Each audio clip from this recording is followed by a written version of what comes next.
If we're gonna play games, I'm gonna need a cup of coffee. The good cop, bad cop routine? Not exactly. Never start with the head. The victim gets all fuzzy. Why do you want to kill me? I don't want to kill you. What would I do without you? To them, you're just a freak. Like me.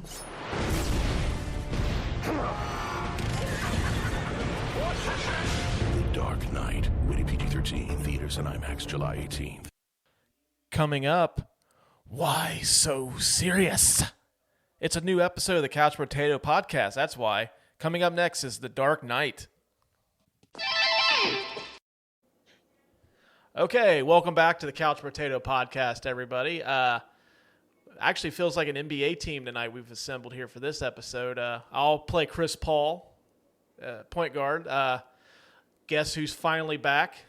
Lucas, how's it going? Hello, I have returned. Good. I was actually wondering if you were ever going to come back. It's always you've got some fucking thing going on. You've either having a baby or having COVID or something. Like, how many more excuses are you going to burn through? Well, shit. Deer ran through my front window. I'm going to steal that one from you. Okay. House isn't haunted yet? Not yet. It's working on it, though. All right. We've got producer Adam on the program this evening. Adam, how are you doing tonight, man? Great. How's everybody else? Doing wonderful. And we brought back, actually, it seems like one of our three revolving guests, Luke, is joining us tonight. Luke, how are you doing from Cincinnati? Doing great. Settling in back in Ohio. Good deal. Well, Ohio is glad to have you back. Actually, it was in the local paper. They advertised you were back in the state. So ticker tape parade. Well, I don't think they've put that together yet, but it was a blurb in the paper, right next to the 4th of July parade. It's like, oh hey, by the way, guess who's back? Well, today's episode we're doing The Dark Knight. The Guardians of the Galaxy episode seemed to be really popular, so we kind of wanted to dive into another comic book movie. I didn't want to go with a Marvel movie because I actually prefer this one. We'll get into that in a bit. What are your guys' thoughts on this one? Lucas, I'll let you start since you're coming back finally. Well, I am technically a co-host, I guess. Technically, even though I think Adam's been on more shows this year than I have. Well, Adam hasn't given me money yet. You gave me $50 last week. Come back. I think this movie is excellent. Makes me really sad that Heath Ledger's gone because I wonder if perhaps he would have been in Dark Knight Rises and, caused even more chaos in that. Well, he was supposed to. Was he? And I love Christian Bale in the role, even though he's apparently a giant asshole. That's in what real life makes to him the awesome. cast and crew. But yeah, I went and seen this night one. And I went with my sister and brother-in-law, and she got this giant tub of fucking popcorn and dumped the entire thing right before the movie started. So luckily it was free refills because the whole floor, I can only imagine the 16-year-old kid that had to come in there and clean the theater, like, fucking bitch sitting in the back row. Yeah, she does listen to the show, by the way, so might have to edit that out. Nope. Okay, Nope. well, Leave it in there. You deal with it. I won't. Luke, thoughts on The Dark Knight? I hadn't seen it in a while. I watched it a lot when it first came out. As a matter of fact, I believe you and I went and seen it 2 times opening weekend. We did? I think we did, yeah. Busted. What a blur. Yeah, Jen had to remind me about that. It was a long time ago, fellas. Don't remind me. But no, I was actually kind of worried about revisiting it because I remembered having some problems with it. Not big problems, but some things that I was like, they could have done this better and this better. But sitting down and really watching it again, I was like, okay. Some of the stuff that I thought wasn't earned in the movie, I feel like they did a better job than I gave it credit for when I watched it. It's been a while, but no, I think it holds up really well. I really enjoyed watching it again. Adam, what about you? This is probably my my favorite Christian Bale Batman movie, but it's not my favorite Batman movie. for a few reasons. I hold the unpopular opinion that Heath Ledger isn't the best Joker, but I mean, I'm sure that's okay. Gonna be... Episode's over, everybody. It was good while Shit. But aside from that, like this is my favorite one because of Heath Ledger. He's not my favorite Joker, but he's my favorite character in this movie. So, and I do remember seeing it in the theaters. I don't remember when. I know it was an opening weekend, but it was a really fun watch just because me and a whole bunch of friends went to go see it. Oh yeah. Well, you guys pretty much touched on all the points that I had. Although for me too, also I'm a huge fan of the movie Heat with Al Pacino and Robert De Niro, and this movie really has a lot of that style to it. So I kind of like, it's kind of like watching Heat, except for it's got superheroes in it. So I also thought that point was kind of cool. Actually, doing a little research, 2008 was a pretty big year for superhero movies. This movie came out, and it was also the birth of the MCU. Iron Man came out this year too. Yeah. Yep. Yeah, it was sandwiched in between. It was Iron Man, and then we got that shitty Indiana Jones movie, and then we got The Dark Knight later on. I thought you didn't acknowledge that Indiana Jones movie. I only made it as a talking point. That's it. It still doesn't exist. Well, now it does now. You just talked it into existence. No one listens to this show anyway, so it's like if a tree falls and no one's around, does it make a noise? Hey, India loves us, and we love India. That's true. We make a lot of... That's true. We're just basically the noise podcast. You guys are bringing like very valid points so far. Also, a little research too. I noticed that the year after this movie came out, the Academy Awards, they expanded the Best Picture nominees to 10. And I was looking at the nominees for that year, and it was Slumdog Millionaire, which won, Benjamin Button, Frost Nixon, Milk, and The Reader. Now, looking back so many years later, do you think that any of those movies are better than this one? No. No, I don't. I don't. Luke, what do you think? I think Frost Nixon was really good. Frost Nixon is very good. It's really good. But I don't know if I'd put it ahead of this one, though. I personally thought Slumdog Millionaire was stupid. I didn't like it at all. I liked it, but I didn't think it was... I don't know. I didn't think it should have been held as high as it was. Like, I thought it was a nice movie. But, well, with some torture, but... a nice movie. Yeah, and then we get like the worst David Fincher movie, I think. I'm not a fan of Benjamin Button at all. No. So I think it's a technical marvel, but that's about it for the time, but that's about it. Yeah. So I really think boring. I think they should do something where like every few years they revisit the Best Picture nominees and then like see how well the movie's aged and then like just take the award away. On second thought, you're technically the Best Picture award winner, but looking back at it now, we kind of made a mistake, so we're going to go ahead and give it to somebody else. Russ, that sounds like an excellent idea for a show. You know what? Considering how bad the Oscars were this year, they should have fucking totally done that. Just taken like all the Best Picture nominees of this century, and just like re-awarded them, just redone the whole fucking thing. It would have made for a much better show. We should make it the Bro Awards, Brotato Awards.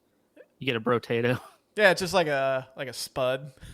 I know potatoes are nice and cheap. Yeah, I'm sure we can. We get some nice russets for dirt cheap. We're the Spuddy Awards. There we go. Perfect. Go. We've got it. Boom. Well, this one's considered by many to be like arguably one of the best superhero movies of all time. I don't know how you guys feel about this. If you were to rank this amongst the best, Adam, I'll start with you. Where would you put The Dark Knight on the Mount Rushmore of superhero movies? Would it be on there? It would be on the Mount Rushmore of superhero movies. Now, are we doing like the four presidents, the four best superhero movies? Because I don't know. You do the Mount Rushmore, the medal stand, however you want to rank them. We'll just do the top 5. Would you put it in the top 5? I would put it in the top 5, yes. Would it be number 1? It would not be a number 1. I'm sorry. Just curiosity, what would be your number 1? My number 1 superhero movie is completely nostalgia for me, so bear with me. It's the 89 Batman. Okay, that's a good point. Like I was hoping that it was not going to be something off the wall. No. I do love the 89 Batman. That was almost going to be this episode, but I like the Dark Knight a little bit better. Luke, what about you, man? Where would this one rank for you? Yeah, it's probably in the top 5. Mm-hmm. I think it's easier to revisit than some of the MCU movies, which I love. I'm not dogging the MCU movies. I'm bonkers for them. But we have one devoted fan that like loves the MCU, and he would. I think you know him, and he would probably try to hunt you down if you. But no, I think it's not my. I don't think it's the best, but yeah, it's probably top 3 for me. Mm-hmm. And Lucas, what about you, man? Where do you rank this one up? Yeah, it's top 3 for me. Probably top 2. I don't know. I don't know where I would rank it really in the top 3. Probably top 2. I don't think it would be my number 1. I know that it had a lot of problems and a lot of people, it's not everybody's favorite, but I really loved Endgame. I love the emotion in that movie. I thought the pacing was really good in it. I'd probably say The Dark Knight is probably my second favorite superhero movie. I like that. Yeah. See, like with Endgame, I liked it, but I think that sometimes the feelings of like where it's ranked, if you've seen it in the movie theater, it has a different feel to it than if you were to watch it at home. Mm-hmm. And you kind of, it's like when you go to like a really good concert, the band could be shitty, but if you just are in that moment, in that pocket, it's like a different feeling. And I personally prefer Infinity War over Endgame. Well, but, the thing is, like, you need all the other movies to make that movie what it is. You can't have Endgame be the same without the entire MCU behind it. And I think that's what makes it so uniquely good, is that it has, 22, 23 other movies that, made it that way. Mm-hmm. But this is a Batman show, guys. We're not talking about Marvel. Okay. Sure. We'll save Endgame for another time. I personally, it's my favorite superhero movie of all time. It just I love how gritty and real it feels when you watch it. It's like one of those movies to me that you could take Batman and the Joker out and just put like a cop and like a crook, and it's the same movie. Yeah. And I just love it for that. It's like the most grounded superhero movie that I can think of anyways. Like, it feels like it's just a cops and robbers movie, but it has superheroes in it. Yeah, you can almost say that it almost has the feeling like it kind of kickstarted where all the Marvel movies kind of feel real.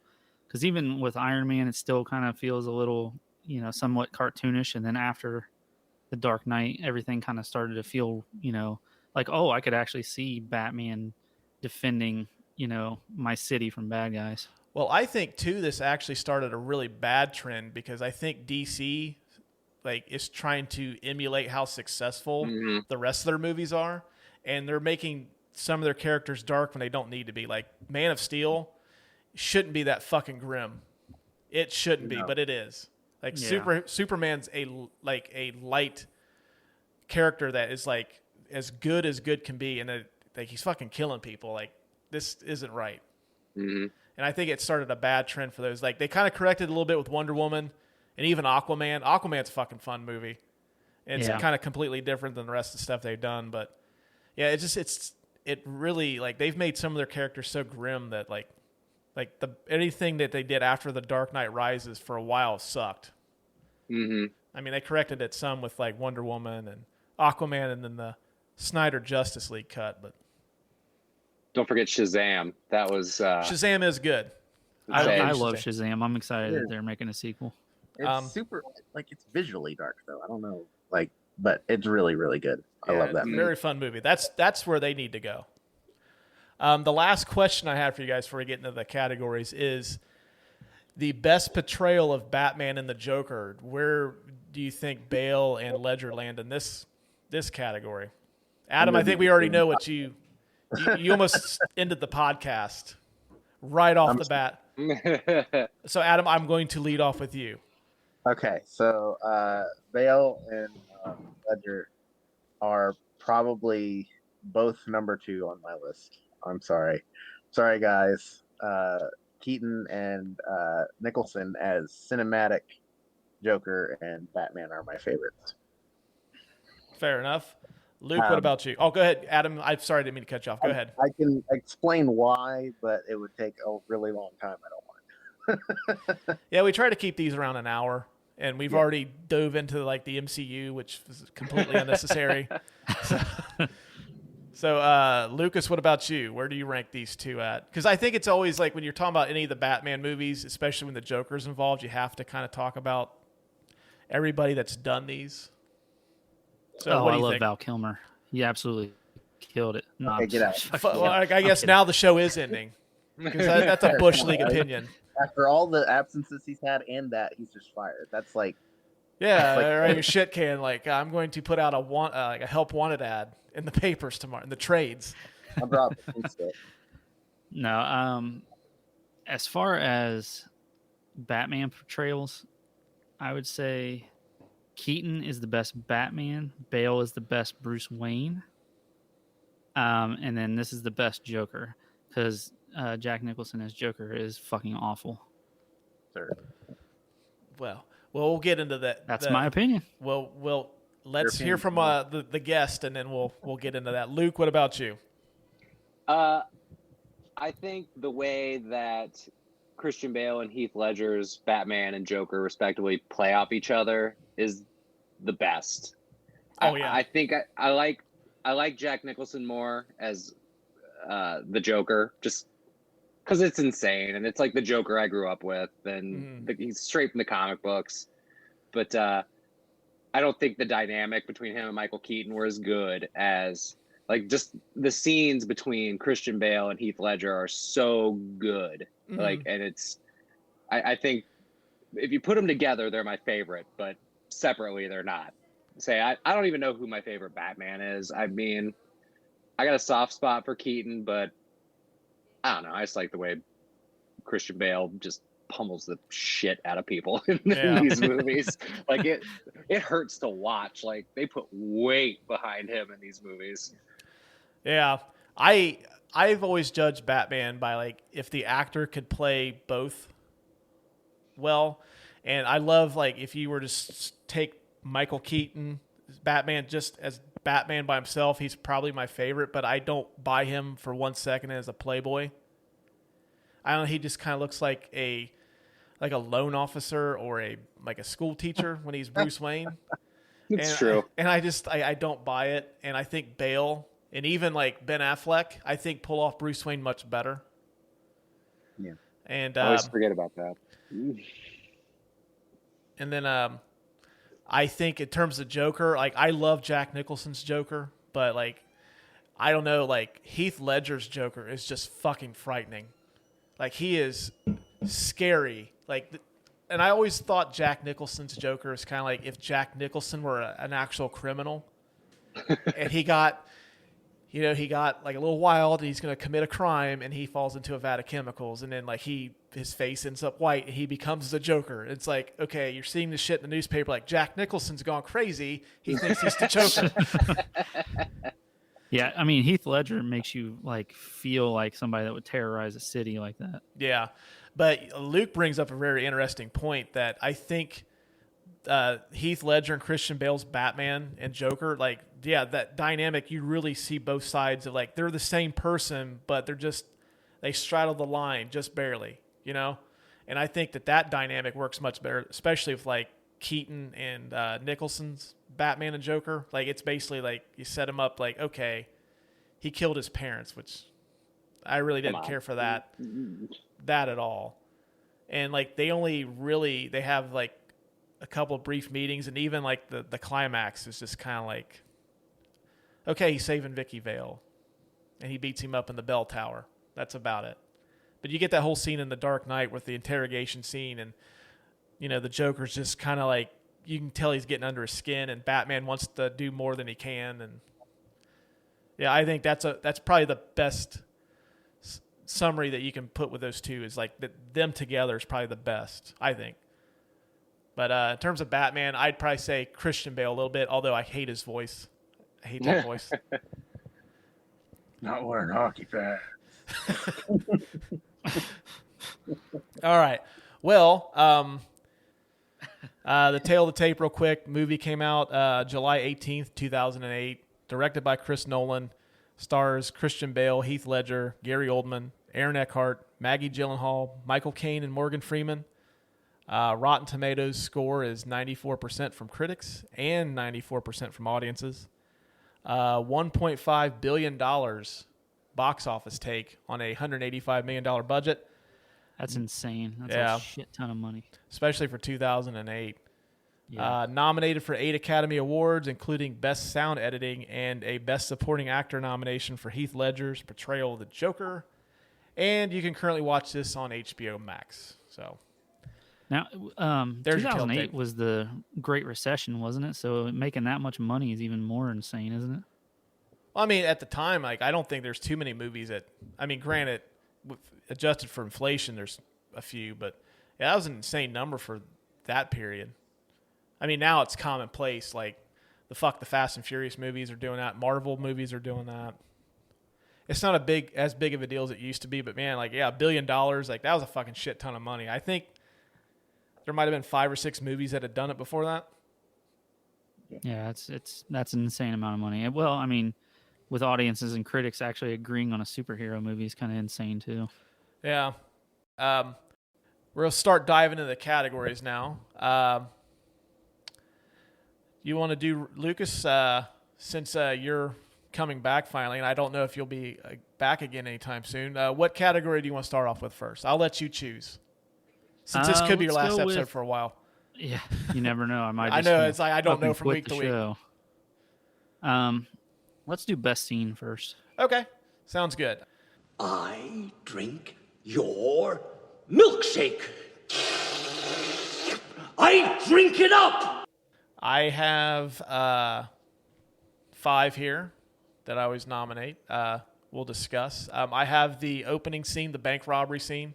Fucking love it. Like, that is heat. Like, Chris Nolan almost like steals very heavily from Heat. You even get William Fichtner in it, who was in Heat. So I have the scene where the Joker comes into the back of the kitchen with all the mob bosses of Gotham and the how about a magic trick line. Really cool, because that just kind of shows you, like, this guy isn't to be fucked with. Like, he means business. And he's like just basically like just talking shit to everybody. Say something about like their balls dropped off, and even just basically just telling it they need to kill Lau, and who's a useless character, but we won't get into that. I have the truck chase sequence with the, it culminates in the Joker yelling, "Hit me," in the street. Really cool. Then I have the where Batman and Jim Gordon are trying to save Rachel and Harvey Dent, and it comes, the Joker kind of fools them, and then Batman goes after Harvey Dent, and Jim Gordon can't get to Rachel in time. And then the Joker blows up the hospital. Do you guys have any that you want to add? Somebody can go ahead and lead off first. The only one that I would maybe add is when is the real tense scene on the boat with the bombs, and the the criminals are deciding whether or not to blow up the other people to save themselves. Mm-hmm. And and they decide against it. I think that whole scene is really tense. It's tense, but I also don't think it's really necessary for this movie. That's why I didn't put it in there. I mean, it's a good scene, but I just don't really get the point of it.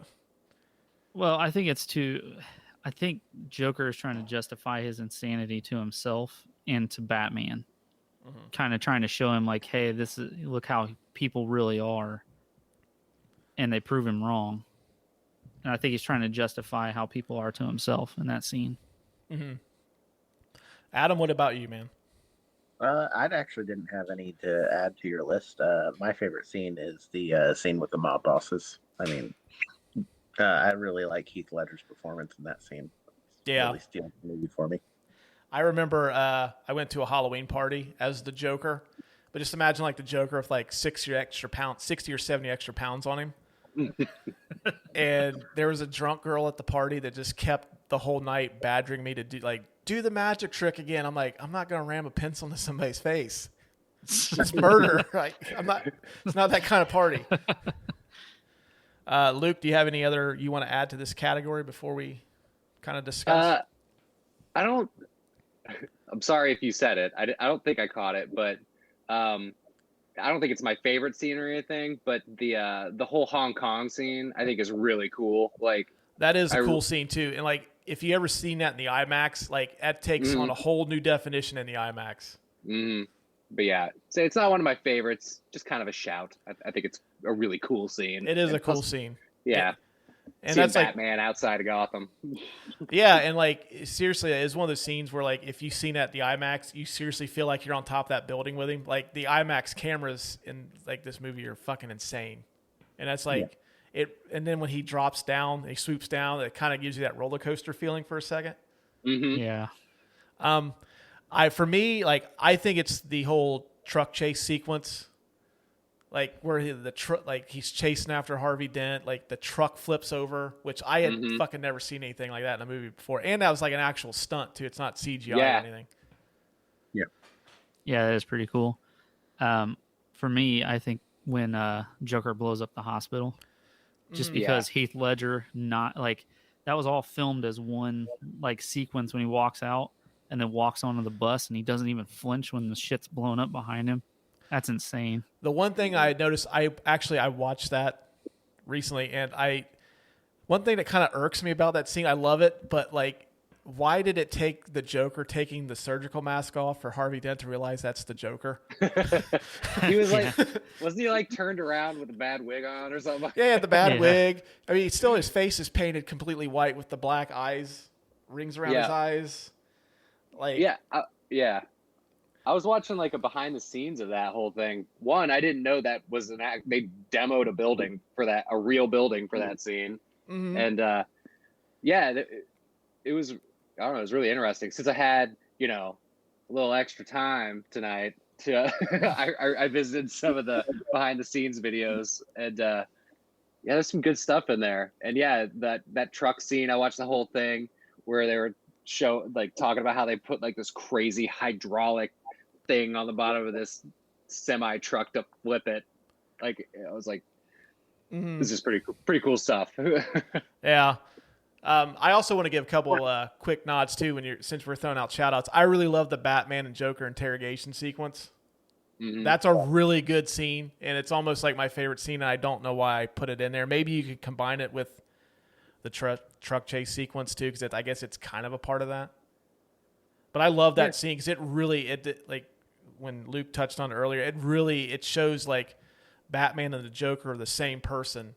It just takes one of them to just kind of come over the line a little bit, and they're like Batman. All Batman has to do is like maim or kill somebody, then he's the Joker because they're the same person. So I love that sequence too, and I also like when the Joker raids Bruce Wayne's penthouse at the party. And you get how did I get these scars? You want to know how I got these scars? And then get a cameo from a U.S. senator. Yeah, Patrick Leahy from Vermont's in that scene too. I did it in the research. Actually, that'll knock one of the fun facts out of here. So what are we going with as the winner for the best scene of the movie? We have to come to an agreement. Last week was too easy. Like we agreed on everything. Yeah. Lucas, you wouldn't know because you weren't on. Oof. Harsh. All right. Then Lucas, what you say what the best scene is then, and we'll see if we agree or not. Truck chase scene. Okay, good. I still like the whole hospital scene the best. That's really cool. I can give the nod to that. I would be okay with that. I like that scene. I mean, yeah. Okay, we'll go with that one. The best scene of the movie is the hospital chase or the hospital blowing up, just because it's kind of like, if anything, it's just like him like the detonator won't work, and it kind of lightens the mood for a brief moment. Yeah. And then like, oh shit, it did blow up. All right, Lucas, since you're kind of playing co-host tonight, what scene or category are we doing now? Let's go ahead and jump into research corner. Okay. All right. I have quite a few. most of them are like box office numbers, like the biggest opening weekend with $158 million. I know they got at least $40 in my money. Seeing it twice and, buying an extra ticket. Had a single day gross of $67.2 million. I thought this was kind of funny, too. The Dark Knight made more money in its first 6 days of release than Batman Begins did during its entire theatrical run. It's fucking crazy. Wow. I can see that. I mean, like, Batman Begins is pretty good, but it's a different tier for Dark Knight for me. Well, the Dark Knight had a lot of steam going into it, too. I mean, like, you had the Heath Ledger death. They had a fucking awesome marketing campaign for this. I mean, the buzz wasn't quite on par with the 89 Batman, but it was close. Like, I know, like, I was fucking super excited for this movie to come out. Like, I don't get pumped for movies too much anymore, but, like, July couldn't get here fast enough when this was coming out. Got some Joker casting what ifs. Paul Bettany, Robin Williams, Steve Carell, and Adrian Brody were all rumored at one point to be up for the role of the Joker. However, Chris Nolan is on record as saying that Heath Ledger was his first and really his only choice for the role. Which, as it should be. Good call, Chris. Yeah. Matt Damon was offered the role of Harvey Dent, but couldn't take it due to a scheduling conflict while filming Clint Eastwood's Invictus. Liev Schreiber, Josh Lucas, and Mark Ruffalo were also considered. I could probably see Matt Damon doing it, although I love Aaron Eckhart. Yeah, like Matt Damon, I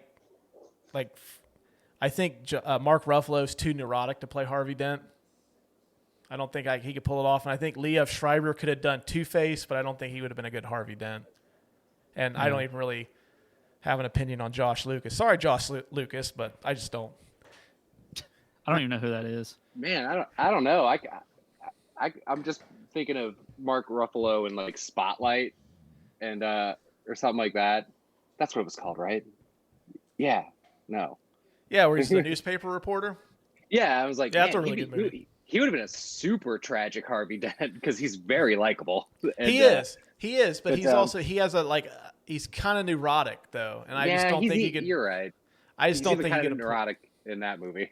Yeah, I think he could have. I don't think he would have been a good Joker, but I think he could have been the Joker more than he could have been Harvey Dent.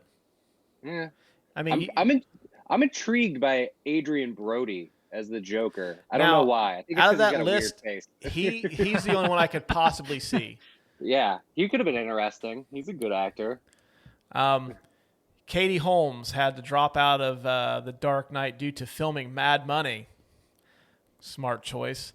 Isla Fisher, Rachel McAdams, Sarah Michelle Gellar, and Emily Blunt were considered as replacements before Maggie Gyllenhaal was cast. I don't know. They could have put a cardboard box as Rachel Dawes, and it would have been better than Katie Holmes. Like, she's the worst thing about Batman Begins. I just don't buy her as an assistant DA at all. No. I her as an actress. Yeah, I'm just not a big Katie Holmes fan. Sorry. I think, Apparently I think Tom Cruise isn't anymore either. That character as a whole is, I don't know if anybody could elevate that one-dimensional nothing character. Yeah. I thought Maggie nothing. Gyllenhaal was an improvement, but I don't really care for the character at all either. Like, they could have taken it out and I'd have been okay with it. Mm-hmm. I mean, I guess it gives Harvey Dent motivation. I guess that's probably the main reason why she's in there, but plus it makes it that much better with her final fate in the movie. So yeah. Bitch, you gone. Before Heath Ledger was cast, Michael Caine said he didn't think anyone could top Jack Nicholson's portrayal of the Joker. He came around once Ledger was cast, saying that he's the one actor that he could see pulling it off. And then during filming of their first scene together, Ledger scared Michael Caine to the point where he forgot his lines. Well, all right. Michael Caine needs to grow a pair. Well, either that or just like Heath Ledger's that fucking scary as the Joker too. Which, towards the end of my research, that some of the shit he did to prepare for this role is kind of creepy too. The Joker licking his lips a lot throughout the movie was due to the prosthetics around his mouth kept falling off. Like the glue kept coming undone, so he had to keep licking his lips to get it to stay on, and then he just kind of added it as part of the character. Like one of his tics, because you notice he does it all the time. So I thought that was kind of cool. Here's one that, since Luke mentioned the skyscraper in Hong Kong, that's actually Christian Bale up there. Wow. Go Christian Bale. I would have never done that. We touched real quick. I said Patrick Leahy, the senator from Vermont, is at the Bruce Wayne dinner party. Well, I don't think, honestly, I don't know why I even put that in there. I don't think anyone really gives a shit outside of anybody that lives in Vermont. Well, he does. Well, he does, and the people live in Vermont. Yeah, Vermont. Woo! They're getting a shout out. We're going to get a listen tonight down in Vermont. Is Concord in Vermont? Is Vermont real? Any geography majors out there? I think they finally got a Walmart. They do. They got a Walmart, and then I think they got a JCPenney. I think it's one of the only ones that are still open. The one person that listened in Vermont is like, fuck these guys. I'm not doing it. Yeah, we just lost our fan base in Vermont now. Sorry, Vermont. We'll make it up to you. Heath Ledger locked himself in a motel room for 6 weeks to dig into the psychology of the Joker. This is where he developed the voice and the laugh so he could make his character stand out and not be an impression of Jack Nicholson. His inspiration for the look is a combination of Sid Vicious of the Sex Pistols and Malcolm McDowell's Alex DeLong from A Clockwork Orange. I can see that. Yeah. So that's what I got. You guys got anything you want to add to this? Yeah. So we were talking about the SWAT chase being, one of the better scenes. Actually, during the filming of that, an IMAX camera was destroyed, and it was one of only 4 IMAX cameras in the world at the time, and it cost $250,000. I also touching on that. I also read that the scene. I think I read somewhere. I think it's true. It sounds like the bank scene, because I know that was shot with an IMAX camera. It seems like that all the voice work is post-production. They seem like they're moving their mouths, but you can. I just get a feeling that it's kind of dubbed over.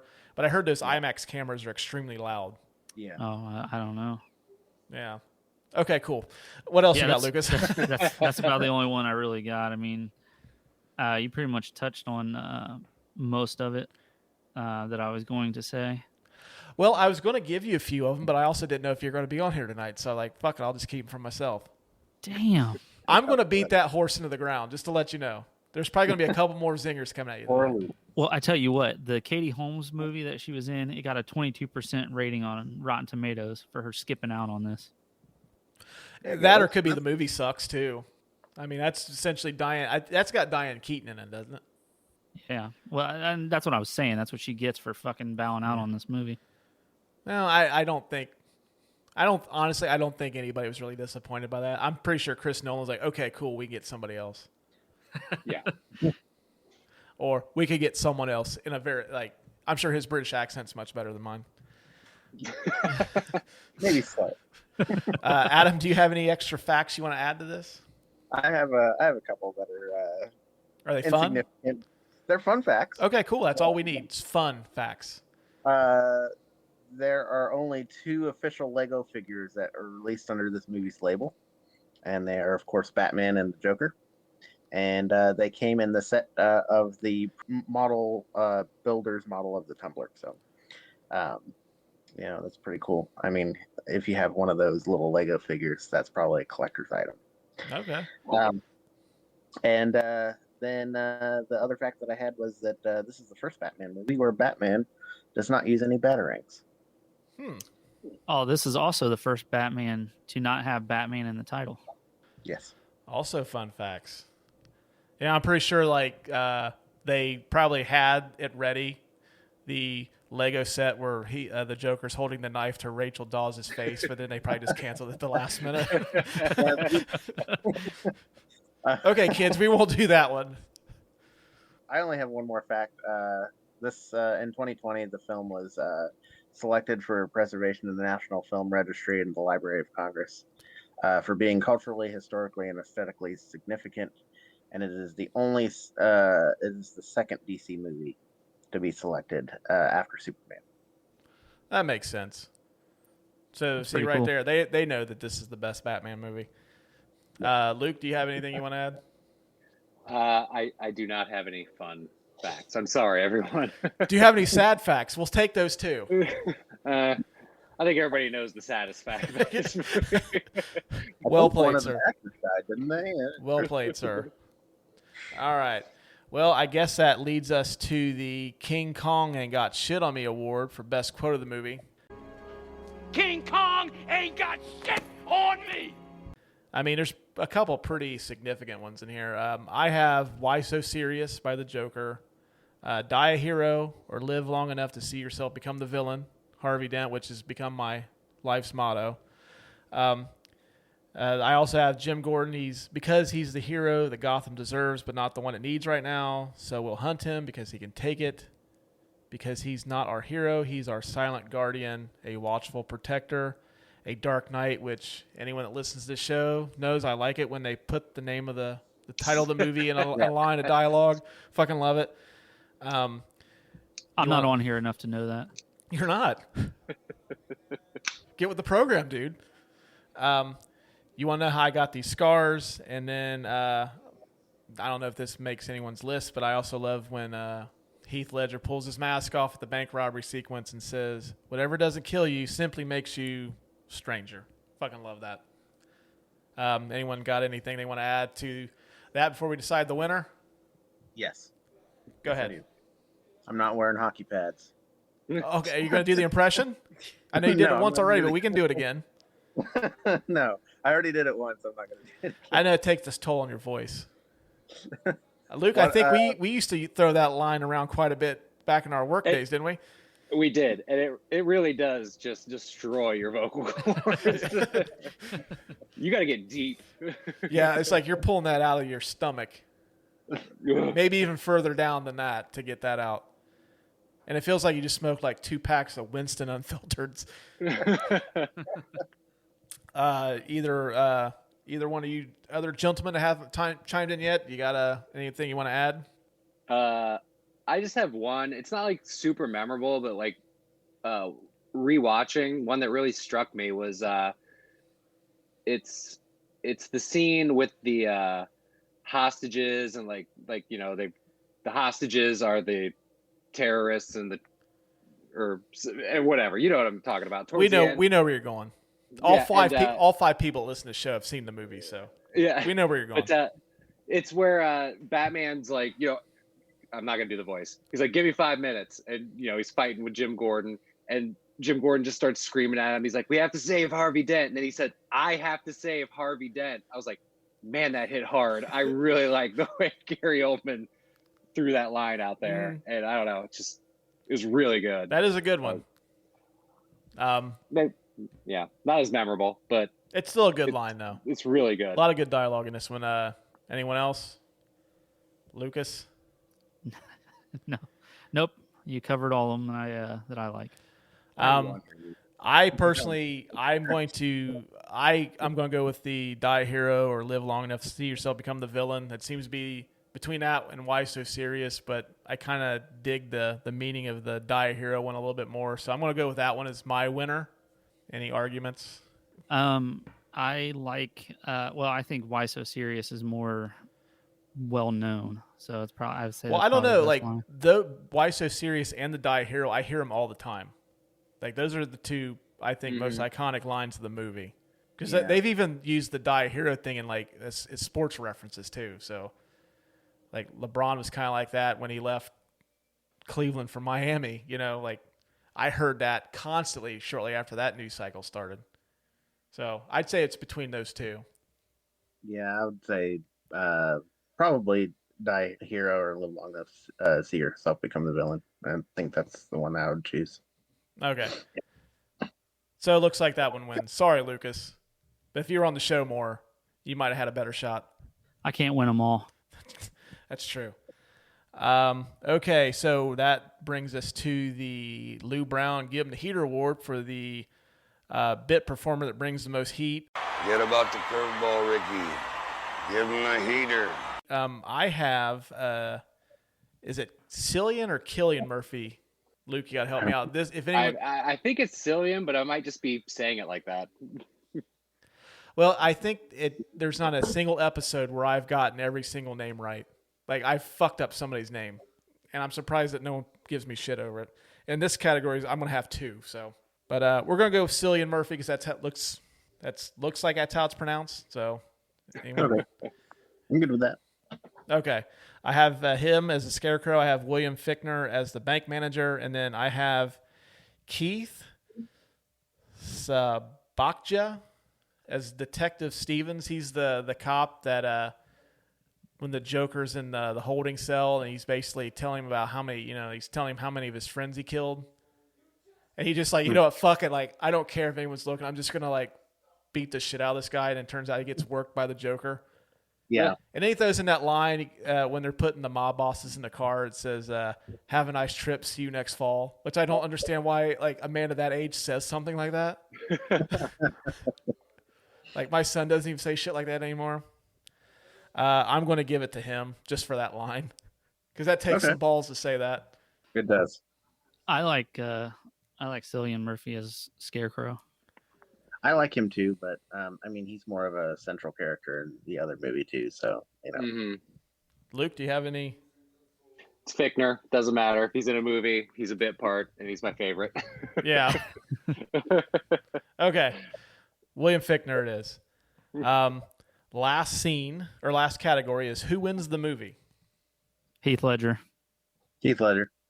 Yeah, Heath Ledger. Yeah, it's Heath Ledger. I want to say Oldman, but it's Heath Ledger by like a mile. Yeah, I wanted to give it to Chris Nolan because like he's taken like the superhero world and like kind of brought like a like realism to it. Yeah. Like I Plus, said he earlier, just makes really fucking cool movies. He does. But I wanted to give it to him because like he kind of started to shape superhero movies differently, and like this is the first movie in that realm that got taken seriously. Yeah. But yeah, Heath Ledger, like he's crafted one of the most memorable villains in movie history, so I got to give it to him. Mm-hmm. Agreed. Well, that was fucking easy. Yeah. Super easy. All right, well, I guess either any of you guys got anything you want to add before we wrap this bad boy up? Put a bow on it? I think we covered everything pretty well at the beginning. So I think we're good. Okay. Yeah. I would just like to say, as long as I'm allowed, I'll be back next week. Okay, cool. Good deal. Well, Lucas will return next week. We promise. Well, I'm not going to promise because you don't promise anything anymore. I've got 2 kids. I know not to promise anything anymore. He will do his best to be here next week. All right. That wraps up this week's episode of the Couch Brotato Podcast. Be sure to follow us on all the social media platforms, and we will return next Monday with an all-new episode. Lucas, what do we got on tap next Monday? We have The Bourne Identity. Ooh, that ought to be a banger. We haven't done a spy movie yet. Yeah, I'm excited about it. Although we talked about this, I consider Batman kind of a spy, just a little bit. We'll save it for next week. All right. All right, well, until next Monday, we will talk at you guys later. Bye, everybody. Deuces.